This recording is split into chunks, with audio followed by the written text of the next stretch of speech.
Като най-компетентният човек по темата Байрибан, как бихте коментирали днешното събитие за страницата на партия Величие Луковит?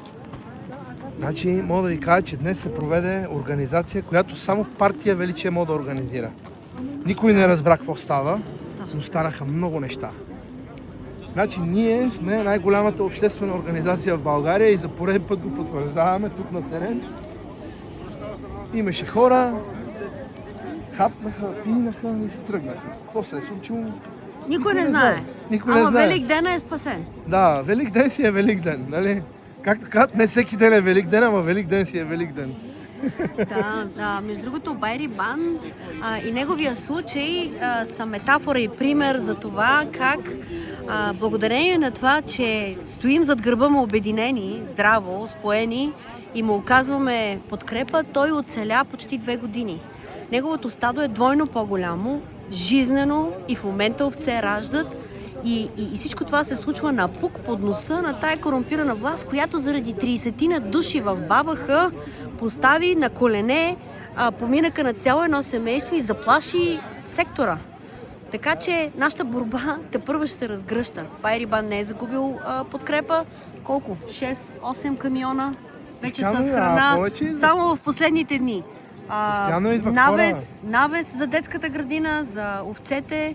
Това всичко се прави благодарение на доброволци. Хора, ангажирани с каузата, които се вдъхновяват от национално значими цели. Тук не се говори за партии, тук сме българи. Сега, кой подпомага тази... Ние сме си брандирани, как се казва. Ние си имаме принадлежност, да, ние си имаме принадлежност. Вижда се. Но тук какво да ви кажа? Това не е най-важно. Това е България и ние стоим зад Байрибан. И ще застанем зад всеки, който е застрашен, защото тук става въпрос за нещо много по-голямо. Байрибан е просто един символ, пример за това. А с него, каквото се случва с него, се случва с много други хора. Аз ще кажа един случай от вчера. Един таксиметраджия, събрали се група таксита и един е така им препречил пътя, доста нагъл.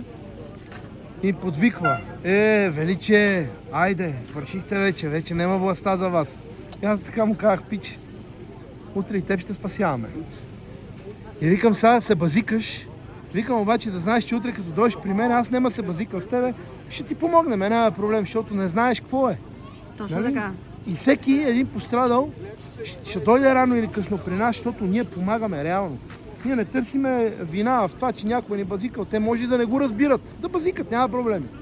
Ама има вече, ето, възрожденци идват при нас, мечове идват при нас, от БСП идват при нас, гербаджи идват при нас. Има такъв народ, също са при нас. От певски не ги искаме. Певски не ги искаме, да. Певски не ги искаме. Да.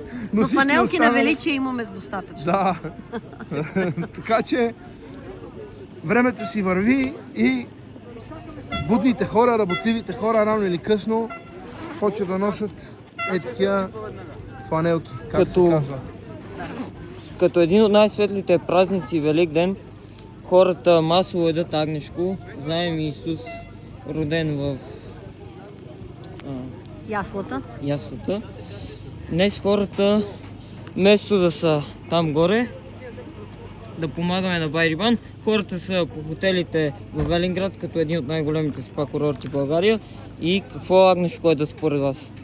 Отровно на 30 години, но пък е много скъпо. Вносно и много е скъпо. Не е вкусно, но затова пък скъпо. Значи, за всичките хора, които обичват да хапват гурме, имайте предвид, че това гурме идва от братовчета на Бойко Борисов, от военните резерви на тези държави. Това, че плащате скъпо, не значи, че имате качество. Качество имате тук, където наистина може да видите където се гледа продукцията. А другото просто, как да ви доят ви вас. Стрижат ви, взимат ви парите и ви правят на балъци. И що ми минава номера, може и да се прави. Не от то, дето е баницата, а то, дето им е дава. Да. Така е. Благодарим. Хубав ден, всичко хубаво.